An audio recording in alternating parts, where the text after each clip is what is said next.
Good evening, everyone. It is another Friday, and we are here, another episode of Dr. Politics and the Political Architect Show. We are joined by Christopher Stock from the great state of North Carolina, the land of Jesse Helms and Locke Faircloth, the state home of Liddy Dole, the first woman who almost became First Lady.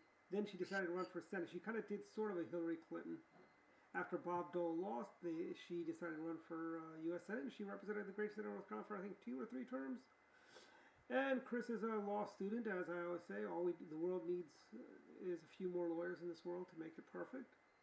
And Chris will be the part of the 1% that the 99% give a bad name to. Welcome, Chris. Oh, thank you guys for having me. Yeah, no, I'm gonna try there. It's gonna be hard to fit in that 1%. We'll see. You'll be fine. Still time. And we're joined by newcomer Jeff Thornton, my old friend, comrade, and partner in crime back in the old high school days. He was part of our Republican Club back in high school. We went down to see the president's inauguration in 1988. We went down, very cold day. I don't know if Jeff remembers, but it was a cold day. You know, you do need to wear a jacket. Even you can't give the jacket to just a random girl that came along just because she forgot hers. But Jeff is also an IT security expert. He builds Maginot lines in cyberspace, keeps the bad guys out. Jeff, welcome. Thank you, Dwight, for that kind introduction. And yes, I do remember George Bush. I actually remember when he was still on the campaign trail, shaking his hand. That was kind of a nice thing. Yeah, you were with me that time, but it was prior to the actual inauguration. But yeah, it was definitely a cool experience.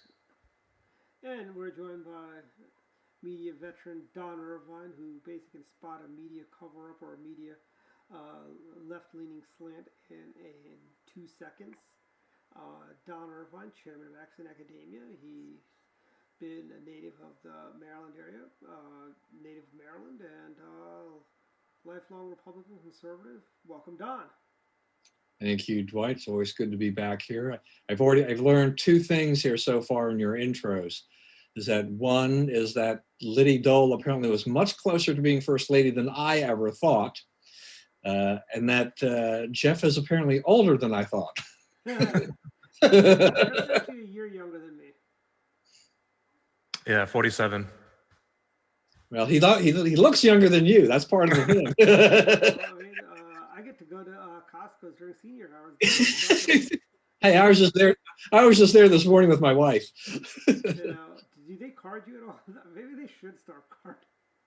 No, but just before we get going here, I mean, the thing about that is that and every time I go for that senior hour section, inevitably there's always 1 or 2 people who can't get in. They're waiting around trying to decide, do we stick around to the 10 o'clock hour, or do we go home and try to come back, or we just ditch the whole thing? So people, I think they've gotten into this habit. They think Costco's open for everybody, and then they're kind of taken aback when somebody at the door actually stops them. I really do like the senior hours Costco. I think it's great. I think they should keep this going forever and ever and ever, quite frankly. The silver lining of COVID. Well, yeah, look, even though this is not part of the topics for tonight, the thing is that I think it's very beneficial for Costco in the long run. They bring in customers. They're people who are probably less likely to want to shop with a bigger crowd. The senior hours are showing right now that the pandemic has kind of wound through a lot of its initial panic mode with people, that it's a very calm, thing. You get 2 or 3 people in any line at the checkout and stuff like that. So it's really a breeze compared to other things. And that Costco in Gaithersburg is just generally a nightmare otherwise. So it's such a blessing. The one in Wheaton's a little bit better, So, Chris, do you have any resentment towards Costco letting old people in and people like myself who can fake being old as a young person? Listen, I'm at the point in my life where I'm not even going to Costco that much. So, if you guys want to go in there when I'm not there, feel free. The hours, the whole 9. I'm indifferent towards it. The more the merrier for Costco.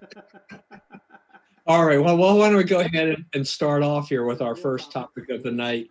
And that is to talk about really the last debate that we saw, which was the vice presidential debate between Mike Pence and Kamala Harris. there was a lot of comment and discussion after the debate took place in terms of who won, who lost. CNN's poll said, it was Harris like 58 to 37 or something to one, that 59-38, something like that. Most of the liberal media that I saw, people saw, said that that it was Harris had won that. It was definitely a more civil debate than the Trump Biden debate, but I think we all expected that. Pence and Harris are very different than Trump. There is no one like President Trump, to say that. But I mean, what do you guys think about it? How did you feel about the debate? Did you see a winner and a loser? Or did it come out as a wash? What? Chris? Well, yeah, absolutely. So, I mean, I think there was a stark contrast that we saw in terms of, like you just touched on, with civility within that debate. I enjoyed it just kind of from a holistic sense, just to kind of see the more substantive aspects of it in terms of conversation back and forth. It was a little bit more enjoyable just to kind of sit back and hear the clear thoughts instead of kind of going back and forth. But I think Vice President Pence did a fantastic job. I mean, I think he was very clear and concise the whole time. I think he made his points very straightforward. There wasn't a lot of instances where he was cutting Kamala Harris off. I mean, and he did kind of hold her feet to the fire on different issues as well, too, to kind of give a clear answer. Particularly when they talked about expanding the Supreme Court. I think that was pretty important for him to kind of point that out, that she was skirting around the question there. But I think overall, I think he came out a winner just from what we saw the first time around. I mean, I think first time around, it wasn't necessarily the greatest performance that we had seen from Vice President Biden or President Trump. I mean, I think, it was a little all over the place. And I think people were kind of left with more questions than answers after leaving a debate like that. And I think Vice President Pence did a great job of driving home the agenda of the Trump campaign, and did a really good job of clarifying a lot of issues as well, too. I think he came out of there a clear winner. I think in terms of how you compare the way that he spoke, like I said, he was very concise. There weren't a lot of ums in between things. I think when you see that and kind of take it full circle and compare it to Kamala Harris, I think he looked like the more mature, the more professional, the more experienced debater, and he looked like somebody that had a whole lot of prep ahead of time and did really, really, really well and prepared for it great. I agree. Jeff, I think the vice president did an excellent job. I thought Kamala Harris came off amateurish. It was almost like an amateur hour. I didn't think she prepared nearly enough. I think she may have had a case of overconfidence-itis, kind of like Lloyd Benson did in 1988, when he debated Vice President Dan Quayle. Jeff, your thoughts on the debates? Yeah, so I did watch it. It definitely struck me as being more civil than the presidential debate. It's kind of what I expected. I'm not sure if it really won anyone over. I think both parties did better at promoting their stances. I saw, personally, this is my opinion, but it seemed like both sides were kind of spouting more of the party lines and the agendas. I was really hoping to see more like fact checking and actually holding people, like having the moderator actually holding the people to their statements, because you could see that both of them were challenging each other's statements, but it wasn't clear for like an impartial advisor or impartial observer to really get a sense of like who is spouting the real truth here. So I know that's difficult at times. And of course, the moderator started off with certain topics as kind of a starting point, but I really wish they had more ability to talk about the specifics and either defend or promote their specific stances as why they would believe this way. Yeah, Jeff, I agree. I mean, I think definitely there seemed to be a more of an effort to hold them to the exact time and speaking, rather than like you're talking about the fact checking. I think, and that had a lot to do with the first time around that we saw with those debates. It was really kind of more of, here's your time, you speak in your time, and that's kind of it. And they moved through the topics relatively quickly from there. There wasn't a lot of time, for anyone to kind of go back and say, well, you said this, but it's actually this. I mean, it didn't seem like there was a lot of people and I agree, holding anyone's feet to the fire. And the candidates really, I think, kind of near the end started to veer off from that kind of slated timeline and started kind of expanding a little bit more and going back and forth with one another as compared to how it was early on. But, I do think that, again, Vice President Pence did what I think everyone expected him to do. I think he came out to be the more professional. He came out to be the more concise and straightforward one. I think he ultimately came out of there as the winner. But I do agree from your first point as well too. I mean, it is the vice presidential debate. Do I really think most people went into it expecting to really have their minds changed by the president's vice presidential candidate on the ticket? Probably not. But I do think Vice President Brent Pence, I think at least for everyone expected, I would say it gave a lot of people more of a calmness and a more of a better understanding of where kind of either candidate was based on their vice presidential ticket mate speaking and talking more about what they believe. Yeah, I agree. And I think to your point, whether you like him or not, Trump definitely is moderated by Pence. So his attitude, his demeanor is kind of offset by Pence. It's kind of like with Kamala, it's like she's more the loose cannon in terms of she is more the person who tries to stir the pot. And so again, you may or may not like that, but it kind of it's a counterpoint to Biden, who I think is a little more reserved in terms of his policy. So here you have a more expressive president, and here you have probably a more expressive vice president candidate. So it's just interesting to see the dynamics of that. Yeah, and I think it was really important, for Trump, for the Trump campaign to have Pence, doing this kind of thing. I think any of us who have watched Pence over the years, and he's definitely a skilled politician. He's been in Congress, he's been a governor, he's now served as a vice president. He is that, as you're saying, he's kind of that counterbalance, that calmer part of that whole Trump campaign. And people needed to see that after the previous debate. You kind of want to see, I think some of the public is like, are they both like that, or maybe are they both a little bit off their rocker, or is there somebody who's really kind of on target? And that helps calm things. I mean, Pence to me has always been the guy that helps the diehard conservatives, the pro-life conservatives, feel better about Trump and what he's going to do and all of this stuff. He is a kind of that reasoned voice. And so I think they work well together, and that's good. But to your point, about kind of running through these things, would we have been better served? Would the public have been better served had they just had half as many topics so they could have covered more ground? Would that have worked better? In my estimation, go ahead. Yeah, I think they could have spent a little bit more time on national security and defense issues, which pretty much was lacking in both debates, frankly. Nobody really talked about foreign policy in the first debate or the second debate, which is kind of odd considering we are the United States of America, and the world's problems end up sooner or later at our front doorstep. And I think we need to hear more about that. That's what my thoughts. And yeah, I'll agree. Either they should do full 2 hours instead of doing 90 minutes. Just do 2 hours for the full debates. And if you want to talk about more things, But I think they need to be more free flowing, kind of like this show. They could learn a lot from our show, how free flowing we are. I think it would make for a better debate where, let's say, the vice president say, well, Kamala, I'd like to talk to you about blah, blah, blah, how, you were locking up all those people in California with Joe Biden's crime bill. Well, I think if it was as free flowing and as informal as here is sometimes, I think we might be in trouble there for a public debate. But I do agree. Especially if you watched last week's show. Hey, I got enough from my first experience, so I knew what I was getting in here. Getting into here the second time. But I do think, to Dwight's point, I think there could have been. I don't know if it maybe necessarily was adding more topics or a longer time in terms of the actual timeline of the debate itself.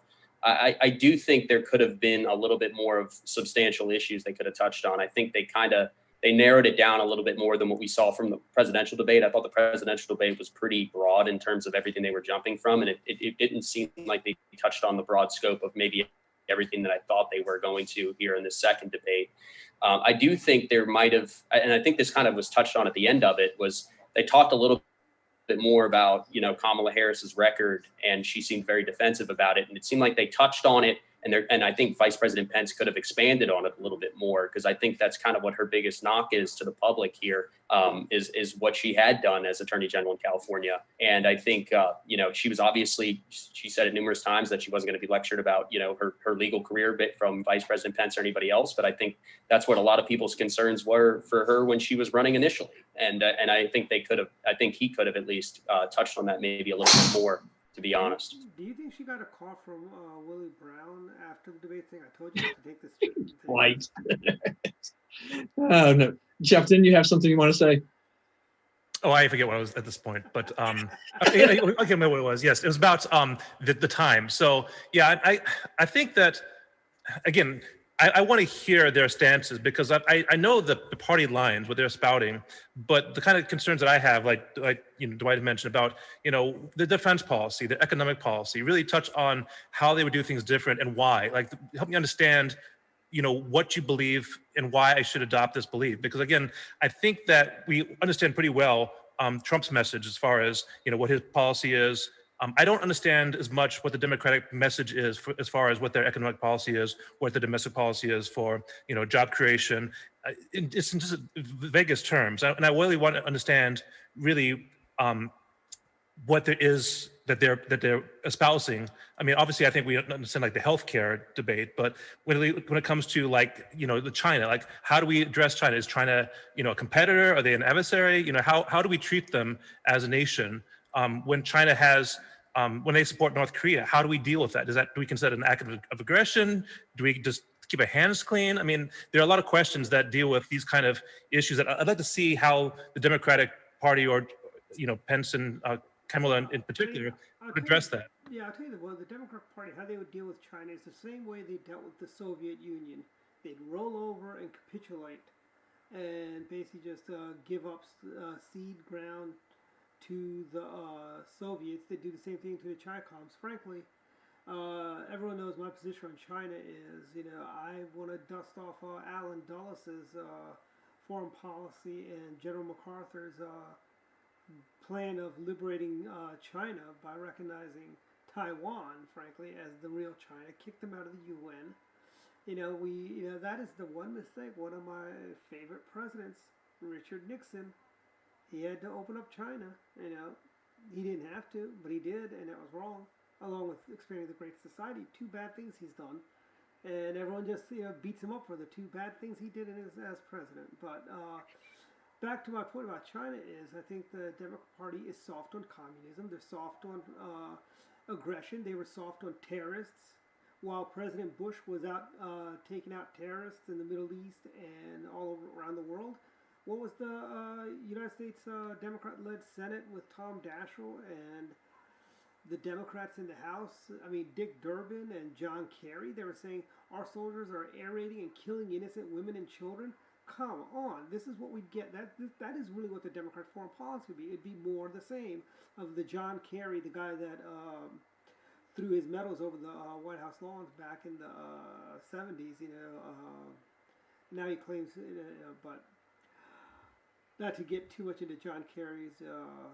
Yeah, I don't know. We're going to continue to go back in time. My point is this: the Democrats have a history of being soft on the bad guys. Quite frankly, they did nothing to the rise of.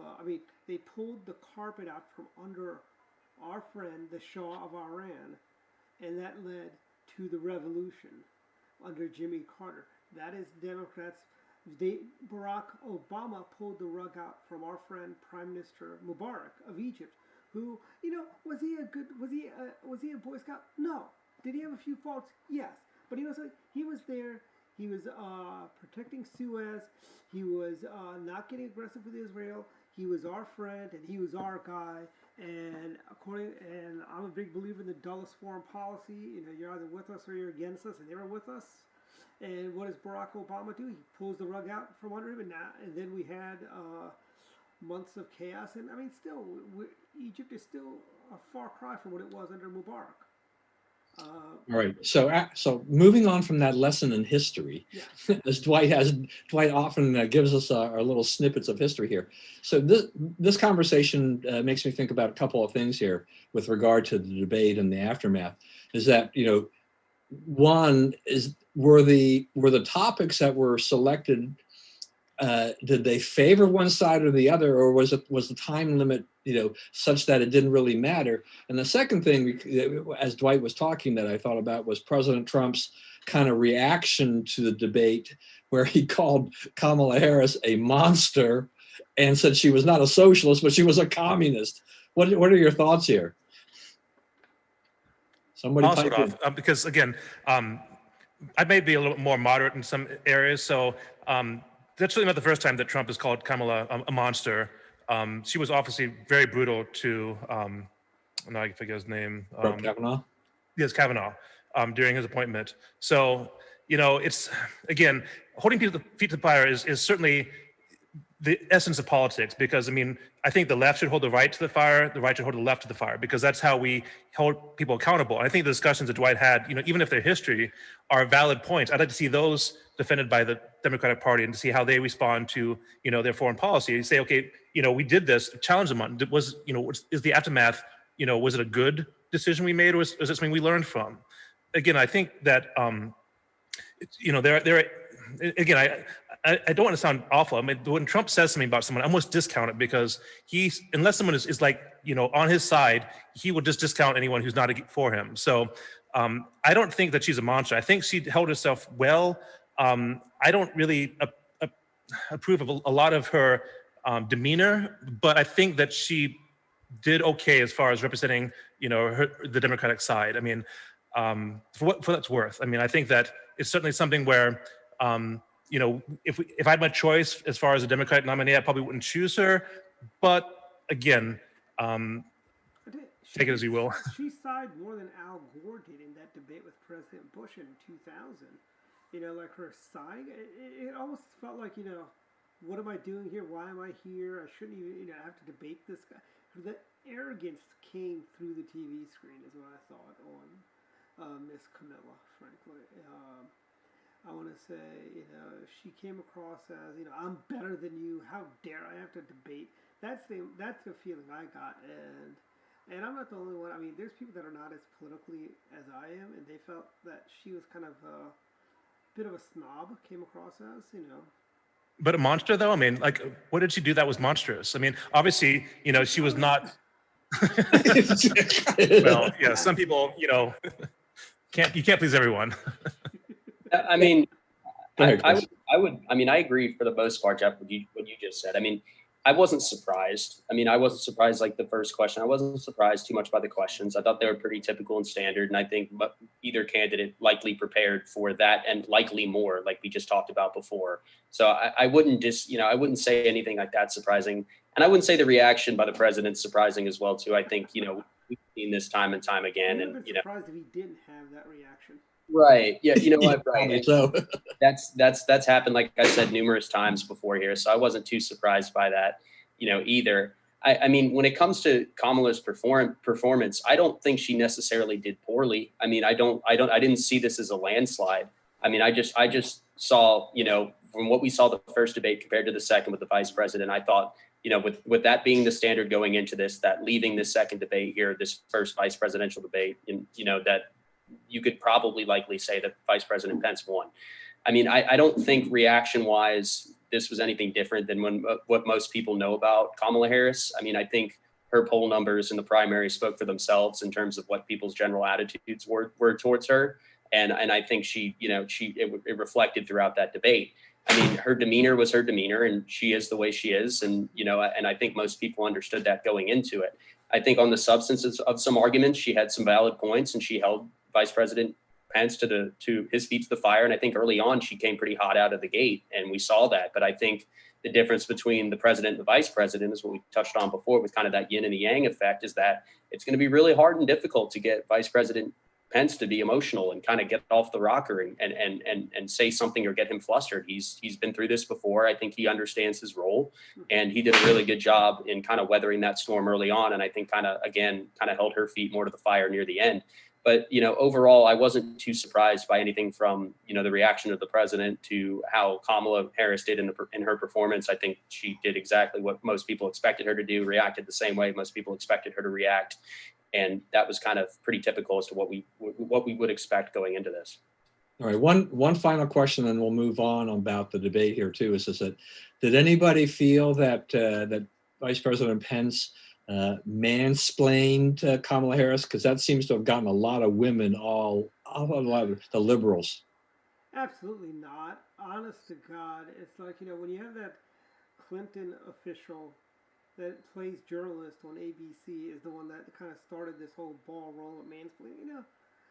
Maybe I'm out of touch. What exactly is mansplaining, quite frankly? I might be out of touch, but honest to God, no, he was not. So I can mansplain to you what mansplaining is. Yeah. Basically, it's when you explain something in a condescending and often sexist way, like they don't have the capacity to understand something themselves. So you've got to lower your, like talking to a child kind of thing, where you talk to them in ways that you don't expect them to really understand the nuances. And so you've got to basically explain things to them in a more basic way and not really treat them as an intellectual equal. Now that I know what it means, I think maybe President Trump was more mansplaining to Joe Biden at the presidential debate.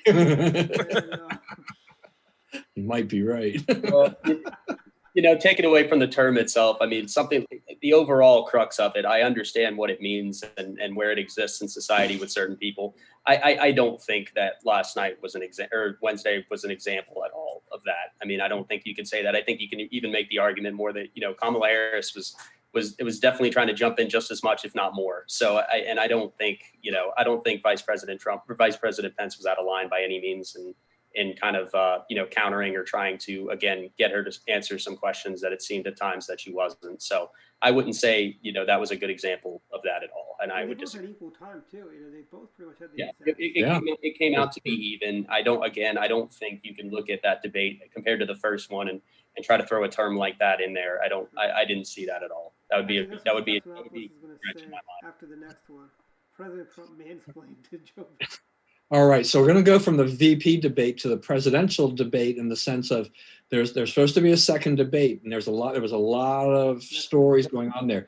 So we had it's supposed to be on the 15th. There was concern there that President Trump was willing to go through and do it. The Commission on Presidential Debate said we'll do a virtual one. The last word I heard now is that one has been canceled. While all this was going on, Biden said, "Well, I'm going to schedule he's going to schedule a town hall, in the meantime." And then Trump apparently now is going to schedule a town hall on the same day. So I guess we'll still have one on the 22nd. Going forward. But, what do you think? I mean, are we going to lose anything by not having this debate? Is a town hall going to be better? It definitely has benefited Biden to a certain extent because so far he's had a couple of town halls and there have been nothing but softballs. And I want to give credit to the Washington Free Beacon because they caught NBC on their last town hall the other day that they had these, quote, undecided voters, someone asking questions, but the Free Beacon actually went back and they found that about 3 of these guys had actually appeared on MSNBC a week or 2 earlier as Republicans for Biden or leaning to or had said we're probably going to vote for Biden. That is not an undecided voter, but that was how it was played up by NBC. So they're trying to fool the public that they've got all these undecided voters that are I think out there and they're probably, maybe we'll think about voting for Biden. We're open to it, but they've already are in the Biden camp. And my feelings on undecided voters. Like I said, I like to go back to the first town hall style debate they did back, Clinton v. Bush, where you had those over in New Hampshire, you had those school teachers that were Clintonites who basically were undecided, and they asked such a condescending question to the president, and very, very, very rude and dismissive. And then we find out later that these guys were Democrats, and they weren't undecided; they were Democrats, and they were put in there by ABC. And Carol Simpson knew, most likely, who they were, and they did this just to be bad people. But Well, Dwight, isn't this part of the problem, though, I think we've had with these debates for a long time? Is just that the audience is not necessarily this truly diverse mix. There's a lot of, what I would say are plants in there, in essence. These are setups for the candidates, the preferred candidates, to kind of make one side or the other look. So I don't know that the debates under their current format to lose one of the debates or even both of them is a bad thing, or do we just do them with a moderator who does nothing but somehow take questions but not ask the questions per se? I would kind of like to do a debate the way, if you remember back in the 90s, the British Prime Minister's debate between John Major and whoever the head of the Labour Party was back then. Now that was a debate. They both went after each other. I mean, they made the last Trump-Biden debate look like a Tea Party. That's what I kind of like to see that, where I like to see them go head to head, ask each other questions. Because I tell you, Joe Biden could probably ask a tougher question than the moderator would. If the moderator were fair and balanced. But could Joe Biden remember the questions he needs to ask? Of course not. I mean, Chris, what are your thoughts? Like when they do gubernatorial debates, a lot of those are more the way they do gubernatorial debates. I think there was years ago, there was a debate between Clayton Maddox and Little Dumpling Ann Richards, the Texas gubernatorial debate. I mean, it was a free-for-all. And let me tell you, Ann Richards, crazy liberal as she was, she could hold her own against Maddox. And that was like That was a tough word. And that was like the Democrat debate. That was not even against the Republican. It was like Clayton Maddox was the Democrat that was challenging her, and he made some comment about her being an alcoholic or something like that, and she just took it to him. And then when they did debates with Williams, who was the Republican nominee, who said a few things that got him in a lot of trouble, and that's why she got to be governor of Texas. But I like those kind of debates, where you can go head to head. Could you imagine if Hogan and O'Malley had that type of debate where Larry could just say, Marty, how many times are you going to keep raising my taxes and stuff like that? White, sounds like you're giving us a history lesson again. I told you, we're going to get that throughout the show. You kind of know that by now, Chris. That's what happens, Chris, when you remember back when you were 2 years old. I'm just glad you're not the moderator, because if I was up there at the podium, I'd have no idea what to say right now. But when it gets down to the crux of it again, when you look at the decision to kind of not hold a virtual, at least from President Trump's perspective, to not hold a virtual debate, I understand it. I don't think the public's going to get much out of a virtual debate.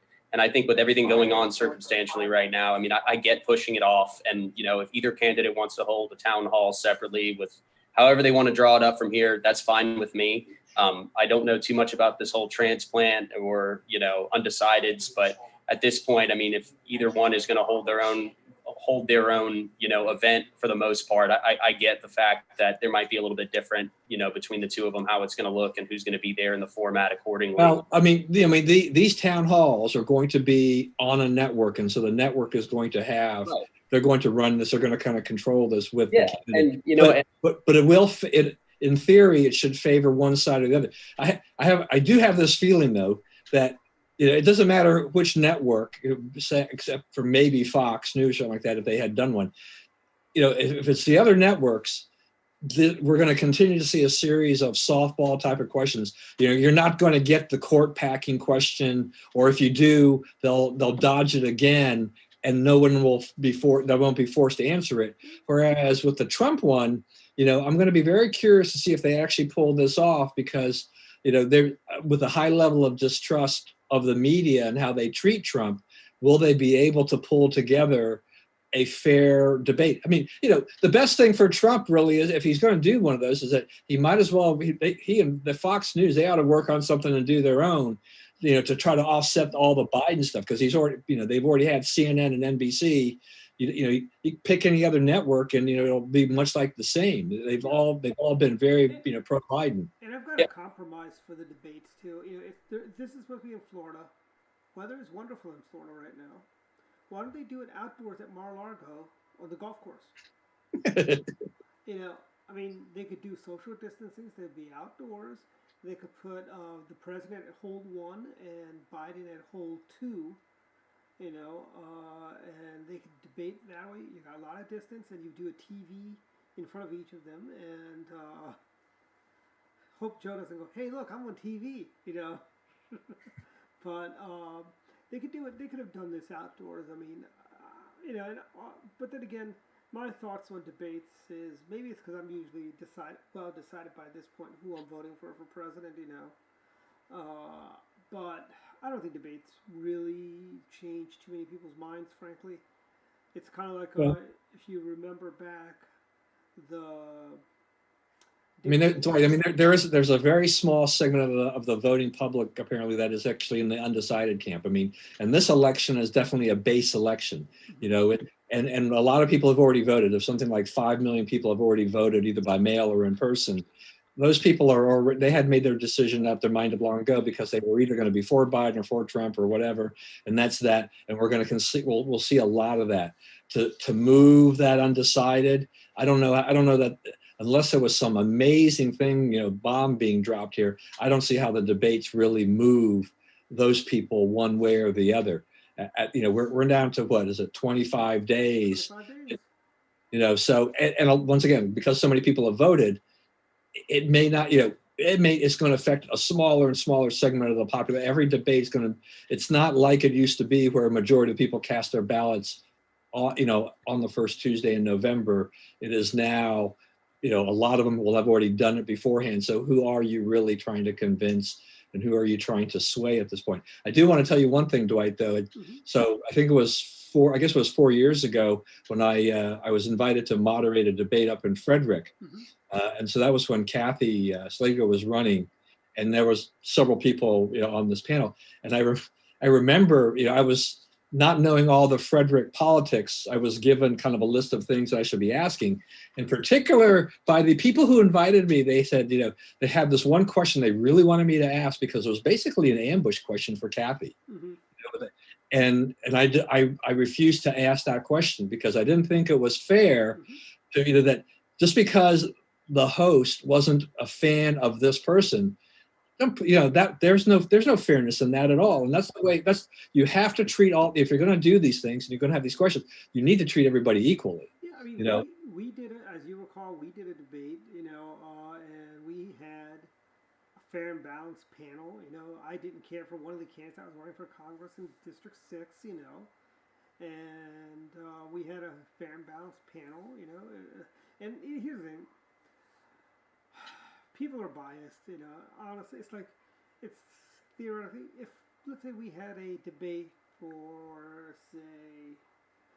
let's say we had a debate for chairman of our Republican Party in the great state of Maryland, and I was the host, would I put my finger on the scale and help my old friend Dirk Hare out a little bit by giving him easier questions than I'd give, say, Republicans for Obama chairman, former Tony Campbell? I probably would. And and I admit it. I am not going to be. You're never going to let him live that down. Well, honestly, it's like that's a big deal. I mean, Chris, here's a question for you. In the great state of North Carolina, would you ever consider voting for somebody that was head of an organization called Republicans for Barack Obama for party chairman? That would be a first, Dwight. There you go. All right. But I think I just want to touch back a little bit more on what I was saying before about when it comes to the town hall aspect of it. And Don, I agree. I mean, when you're saying that either candidate is going to host a town hall and they're going to host it through a network, you're obviously going to, and you're going to see bias. You're going to see something that's not going to be standard. You might not see the entire truth of a background of maybe that leads up to it. And then I think most people at this point would understand that. I mean, if CNN's going to host a town hall for Biden or Fox News is going to host a town hall for Trump, I mean, you're going to understand that you're not going to take it all at face value at the same time. And you're probably not, like you're saying, going to get some of these hard hitting, deep cutting questions within a town hall setting. I mean, that's where you're going to see that more likely in a debate. And that's why I think, if they want to go ahead and host their own host their own thing right now and continue the campaign and continue public appearances as we're 25 days out from an election. I think that's a great idea. I think it's a better idea than doing a virtual debate when it comes down to it. And then I think as they move forward here, if they can figure out a way where, they can go ahead and have another live debate there that can be broadcast on whatever network with whoever is the moderator, I think that'd be beneficial to everybody. And I think it'd be, it would particularly do a lot of good leading up to things as we move forward here closer to election day. Let me say one thing too, just before you switch topics. So I do agree that I think some of the topics were maybe a little softballed, but when it comes to like trying to convince the undecideds, I don't really think, to your point, that anyone is undecided at this point. I think what the question is who's going to vote? How many people are going to be voting from each party? And I think what the message now is, can they either radicalize or get their party members motivated enough to actually care about this election to the point where they're actually going to get out and vote, whether it's in person or mail in, whatever. I think that's really the target now, is to get people, involved enough with issues that are pertinent to them to get them to vote. Yeah, and I think the biggest advantage right now with all this that Trump has is that he has a huge advantage on the enthusiasm side for him, and that's the thing that could get the people out to vote and turn the tide for him. There's just not any real excitement for Biden-Harris. Things that motivate most of the Democrat voters, I think, at this stage, it's not that they love Joe Biden or Kamala Harris. It's just that they hate Donald Trump, right? That's that's really what the referendum is for that. All right, I want to move on to the president a little bit, because we talked before the show about a little bit about what happened to the president. He tested positive for COVID-19. He went into Walter Reed. He spent a few days there. Spent very few days there. Got out on Monday. Went out on Friday. Came out on Monday. Dwight and a lot of other people in the local Republican Party were part of a huge effort at Walter Reed to go out there and show their support for the president.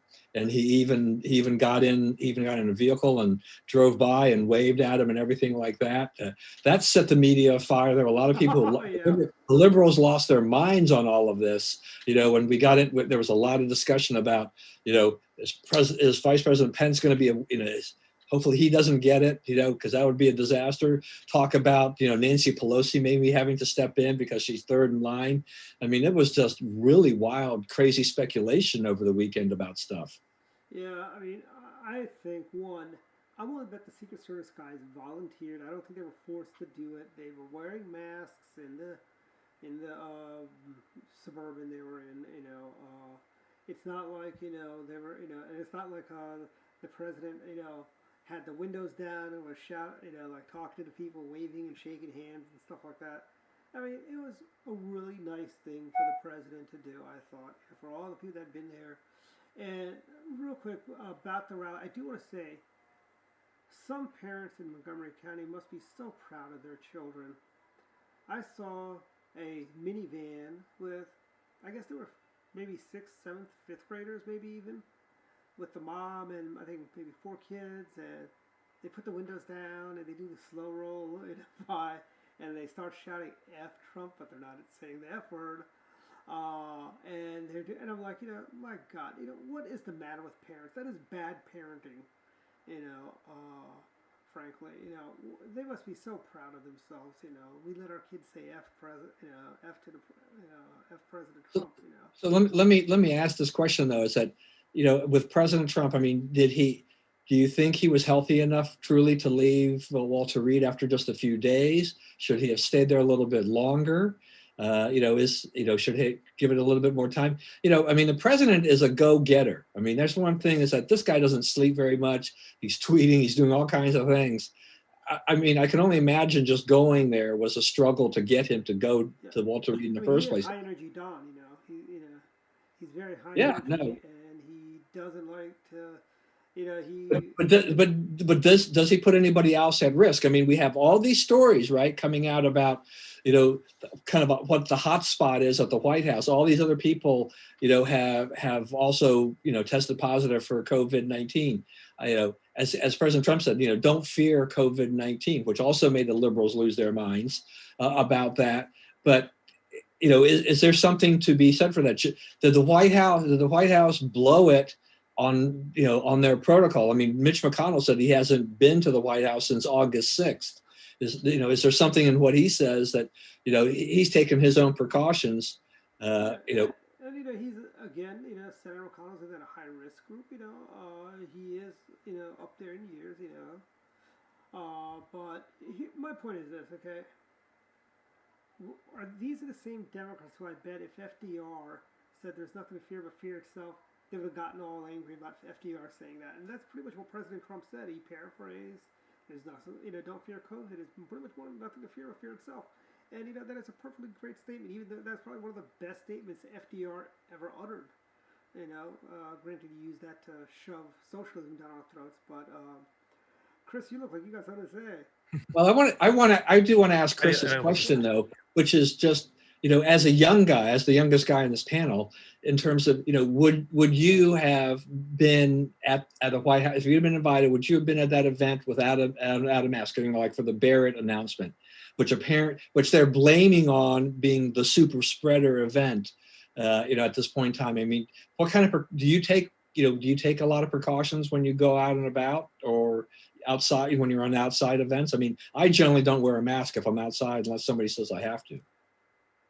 No, I mean, I just kind of look at it as based on what the requirements are, where I'm at. I'm happy to follow along with any guidelines that make anybody else feel comfortable. I mean, if I have to wear a mask, I'll wear a mask. I mean, I understand that there's personal preference that's associated with it and some won't because maybe they don't want to do something like that. But, when I go out, I mean, if I'm around in any sort of public space, I'll put the mask on. If I need to be social distance from someone, I will do the same. And, I just kind of look at it from a genuine respect of other people. If that's what makes them feel safe and it's not too much of a burden, obviously, on me to do so, then there's really no general reason to not go ahead and do something like that to avoid any sort of issue. I mean, to get back to the question too about that specific event, I think we haven't seen much predictability from this virus. I mean, we've seen those that have worn masks, that have socially distanced, that have maybe not gone outside as much, still contract the virus. We've seen people that have done nothing of the sort not contract the virus. So I think it's really hard to point to one particular instance in which something like this, and I don't think anyone really, factually based of a factual basis, at least, has been able to point specifically and, completely to one actual instance in which something like this would be contracted or spread. So I think it's really hard to point at something like that and say that's what happened. That's the reason why. That's the reason for it. There should have been more done. I mean, we haven't seen, like I said, any predictability at all. And this is fluctuated up and down in terms of cases. And it hasn't even coincided as much even in this state too, here in North Carolina. I mean, we've had things open up and with cases up, cases going up, and then we've had things close down with cases going down. So it's not necessarily, something that you can really point to as being a specific instance or something like this happening. Yeah. Jeff, did you say something? Right now, by the way, Chris, with your governors, are you guys in stage 3 yet, or are you? I don't even know if we can put a number on it here, Dwight. I mean, we've seen 2.5 to 3 back to 2, and then as of recently, we've had cases go up, but we've been able to open bars outdoors at 30% capacity. So, like I had touched on before in shows in the past, there hasn't really been much rhyme or reason for anything for opening or closing. We've seen data kind of fluctuate, and then we've seen policy go the other way and then also be consistent. So we're getting to the point now as it seems like we're getting closer to November, despite the numbers that have been popping up over weekends time span that we've seen from the Department of Health and Human Services. We've seen things slowly but surely open back up, but there's still, again, nothing is at 100%. I mean, we're far from Florida, but we're not maybe as locked down as other places. Yeah, right. But I mean, in terms of predictability coming from the governor's office with an exact number, with a plan associated with it, with data that backs it up, it's not been the case. Jeff, did you want to say something earlier? Yeah, if you could. So again, what I'd say is that, first of all, as far as the question is, did Trump endanger others by going out? That's a difficult question to answer because obviously he was in a confined space with Secret Service. He didn't directly come in contact with others. So from that standpoint, I appreciate some level of restraint. We don't know that, to be honest, because the doctors aren't releasing, how contagious he was at that point. Obviously, he wants to get out and in front of his people and supporters again. That's just his nature. To the point about the super spreader event, I think what everyone's trying to understand is kind of doing the contact tracing that the CDC says. We're trying to understand at what point is like the patient zero, whoever that is, where does it originate from? So we can go back and understand who needs to be, quarantined. Because the question is, how far back do we go? Obviously, it seems like a lot of people at that event were in contact with Trump and potentially infected at that point, but how many were in contact before then? So getting good answers to that, I think, is important. And whether or not, they're going to release it, I think, the Democrats have a fair point about wanting to know when the last time he tested negative was, because again, that relates back to, was this event somehow special? If he tested negative, immediately prior to this, then this is the first time that, he may have come into contact with a large group. If he was, again, I don't want to, repeat what the CDC is saying, but a lot of these questions relate to trying to understand and contain, this virus. And so if you're trying to put your money where your mouth is and live by the CDC guidance, then I think, you follow the CDC regulations, you follow the things about, contact tracing, getting tested regularly, limiting social distancing, and, reducing at least the risk of infection. Now, we don't know enough about the virus to know entirely, how it spreads. But again, this is best advice. We're trying to reduce risk wherever possible. And I think that's really where, people can argue that it wasn't necessarily responsible for him to go out at that point because it wasn't necessarily a risk-free environment. Take that as you will. All right. Now that we also learned today, apparently, that the president is planning on holding some kind of an event at the White House tomorrow. And I'm assuming it's going to be an outdoor event. I mean, what kind of protocols is anybody we're expecting here? Are we expecting that anybody attending is going to get a temperature check? Are we going to expect that even if it's an outdoor event, there will be masks will either be required or be suggested? I mean, the media will definitely be watching this to see, because they use every opportunity to pounce on the president and the White House if they see people running around without masks. But given the president's condition, should this thing take place to begin with? And if it does, should they put these protocols in place to have people temperature checked and wearing masks and things like that? I mean, that's a common sense thing. The White House is going to do the temperature checks. I mean, I don't know, Don, if you signed up for the White House tours, but I know when I signed up for it, I think Chris probably saw that on there too, where they said if you're not feeling well, they're going to do temperature checks when you go before you get into the White House, and they're going to be doing.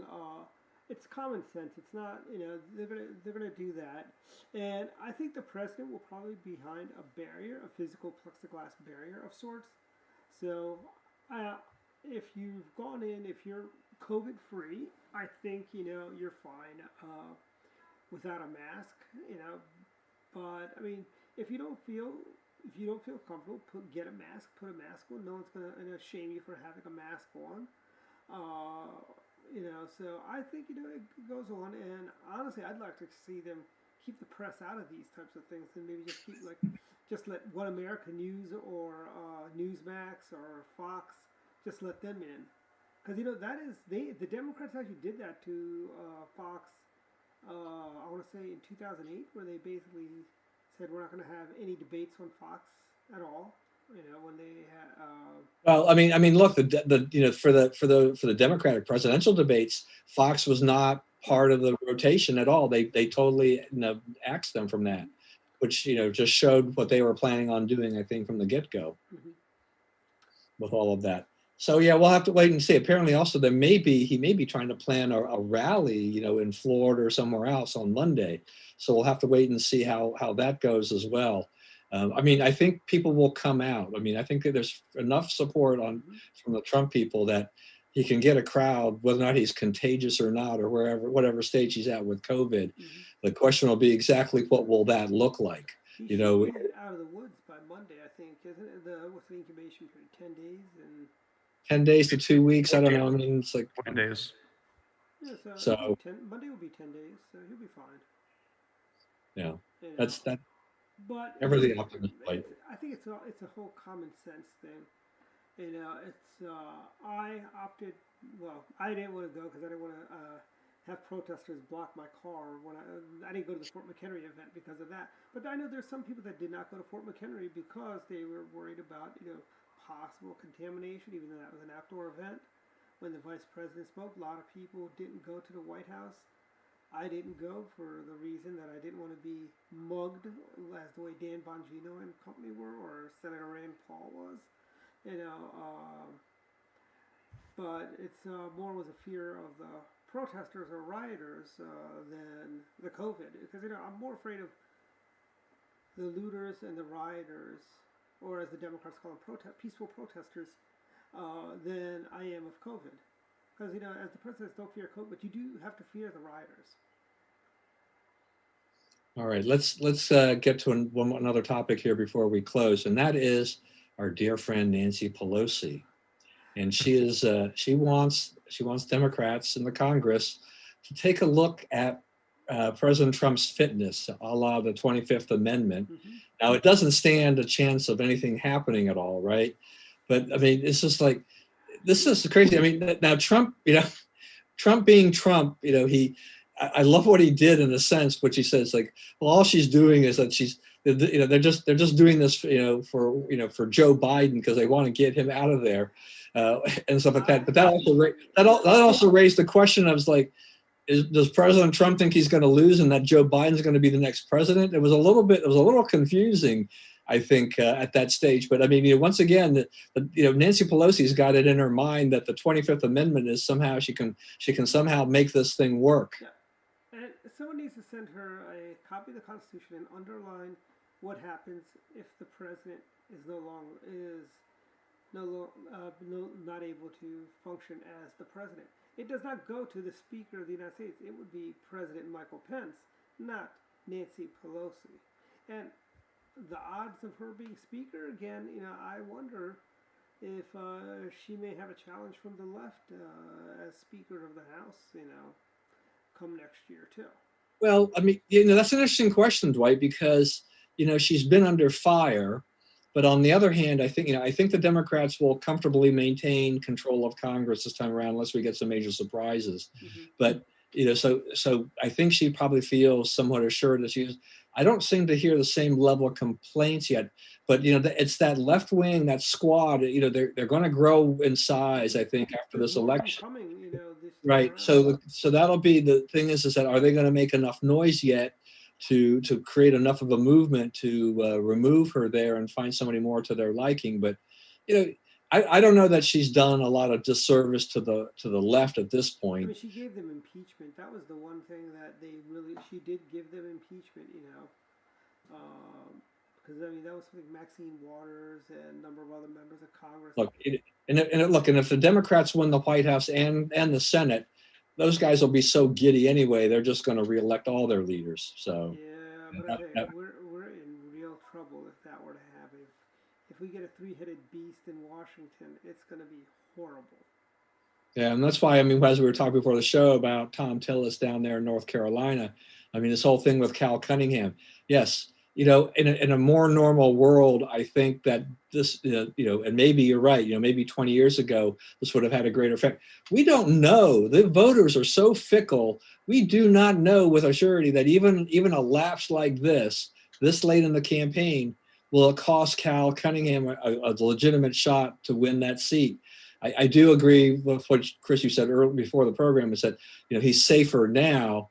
I think the rest of us are just crossing our fingers that, you know, he's, you know, this will add a point or two to his side and give him just a comfortable enough margin to get by. If he squeaks by, he squeaks by. But the thing is that we want him to win re-election. So go ahead. I think he's going to. I mean, like I said before, I don't envision. I mean, I thought he was safe ahead of time. I think he was trending in the right direction. I think people around here, at least, had seen a lot of what he had to say publicly, especially after their first couple debates. And I think it was eye-opening to see the difference between the two candidates when there wasn't a lot of money coming in to fund a lot of their advertisements, and they were kind of held again to their feet to the fire to speak publicly about what they believe in. And I think that kind of brought a pretty staunch difference between the two. But I mean, you know, with everything that's happened in light of this, like I said before, maybe a longer time ago, it could have a bit greater effect. But I do think you're right, Don, in saying that it's going to give him that extra couple points for sure. I think in that cushion that's going to win back or continue to hold a very vital seat as we see things kind of change up there. Yeah, I mean, I'd be surprised if we lost more than a couple seats in the Senate. I think we're going to hold on to Maine. I'm going out on a limb on this one, but I think we're going to hold on to Susan Collins. You know, She always finds a way to win. What That's about the thing Lindsey about Graham? her. Do you think we're gonna hold on to him? who? Lindsey Graham? I think so. Lindsey Graham. I think we can do it. He'll be good. Corey Gardner. Gardner and McSally are vulnerable, but I haven't heard as much about Gardner. You know, Joni Ernst was vulnerable, but I'm I not think so Joey sure. Ernst has pulled ahead, so You know, so I think some of those, and then because we'll probably get the Jones seat back, mhm. and we might win Michigan. I mean, John James has been a very strong candidate there, so that that helps with that. And there was even a report. There's even a report that Biden was out in Nevada because they were concerned about the party losing Nevada this year. Really, that's good. Yeah. You know, here's the thing. I think if we get, I think if I hate to say it, the Senate, I think we might be looking at either a one seat or a 50-50, and where the vice president breaks the tie and we get the majority as a result of that. But I think we're looking at either a 1 or 2 seat majority in the Senate. I think we'll hold the House kind of at the same level it is right now. So in 2022, we can make a better play because remember, we've got a lot of Republican governors that have been elected, a lot of Republican legislators where we can redistrict some of these seats. And I don't know, Chris, how familiar you are with Maryland's redistricting map, but we've got this one district where, if you recall, when we went to the Lincoln Day dinner out, when we saw Senator Senator Blackburn. No, Senator, is that her name? Yes, Senator Blackburn, yeah. Marshall Blackburn. Yeah, Marshall Blackburn, yeah. That was in Maryland's 3rd Congressional District. You can go to Annapolis, Maryland, which is about a good 45 minutes away from that Baltimore County. That is also in the 3rd Congressional District. You come to my county, Montgomery County.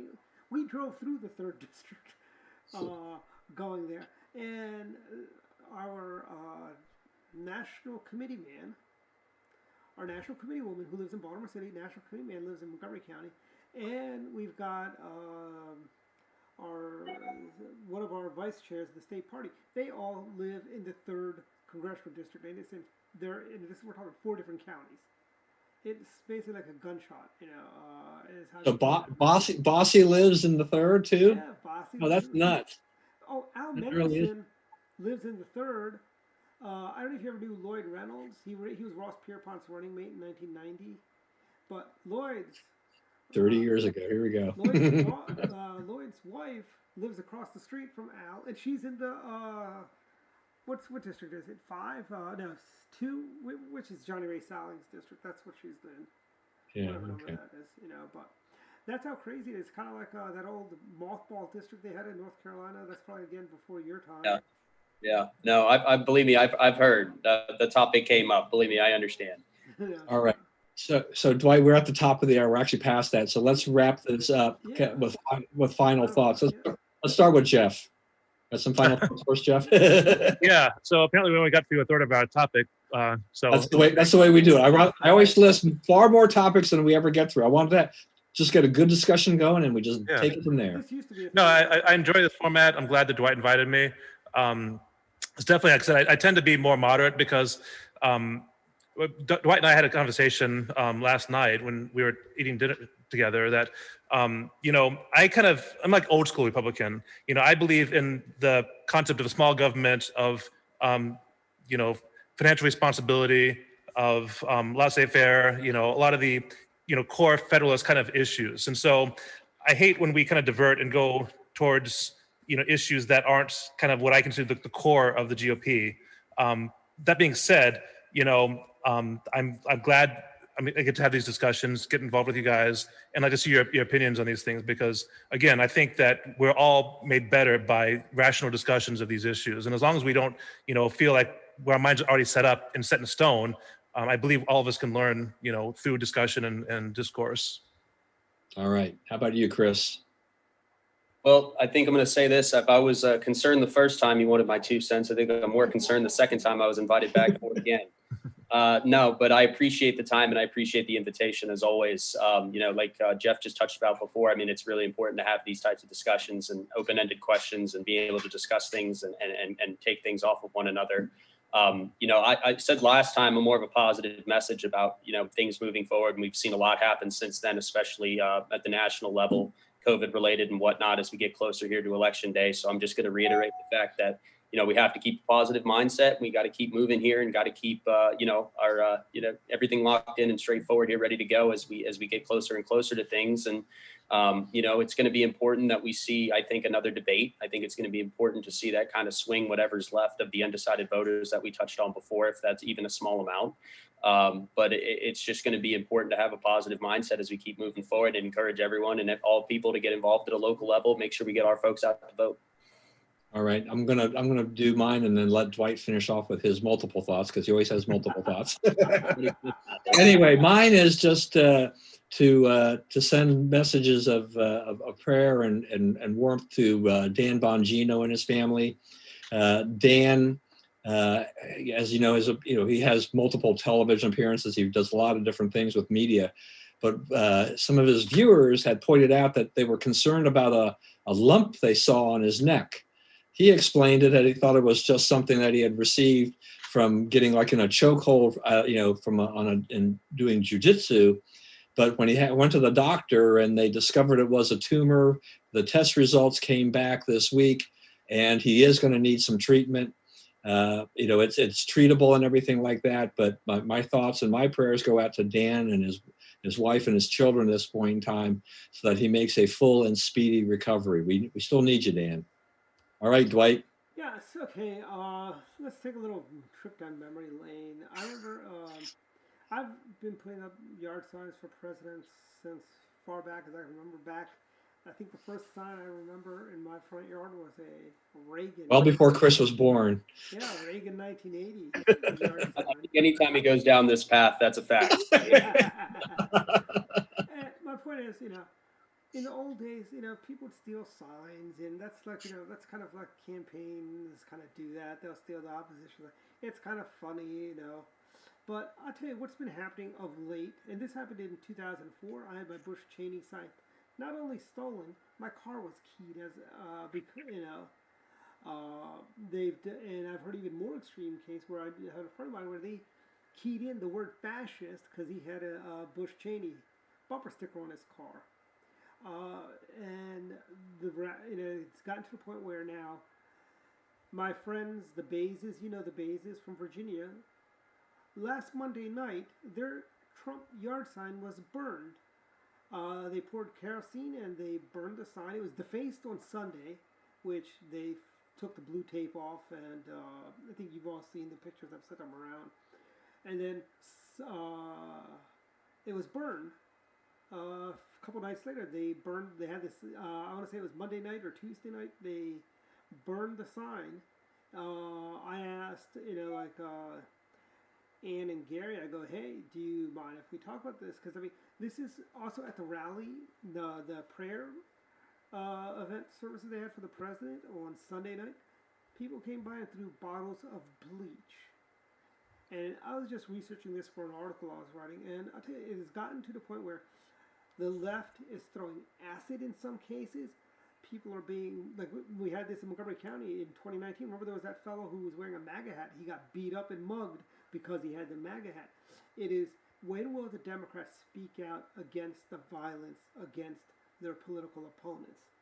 This is unacceptable. This is not politics. This is not who we are. And I hold Joe Biden and Kamala Harris and Nancy Pelosi and Chucky Schumer all complicit in this, because there are signs. They have yet to speak out against, just like they can't speak out against the rioters and looters in Portland for the past 100+ days. They haven't said anything about the violence. What do? I had somebody post on my Facebook wall about somebody got stitches because somebody put barbed wire around their Trump sign. I'm like, maybe if they'd try to steal the sign, they wouldn't have gotten stitches from the barbed wire. And I don't think I've never, had my arm or hands stuck with barbed wire. I don't think you get stitches for stuff like that. I think it's more blowing it out of proportion. But the point is, the madness on the left has gotten to the point where their Trump derangement syndrome, their Bush derangement syndrome they've had, it's now reached a peak where we aren't doing that. Republicans aren't going around stealing Biden signs. We're not going around burning Biden signs. This is the radical. These are the same people that like to burn books by the president and stuff like that. These are book burners. They want to burn signs.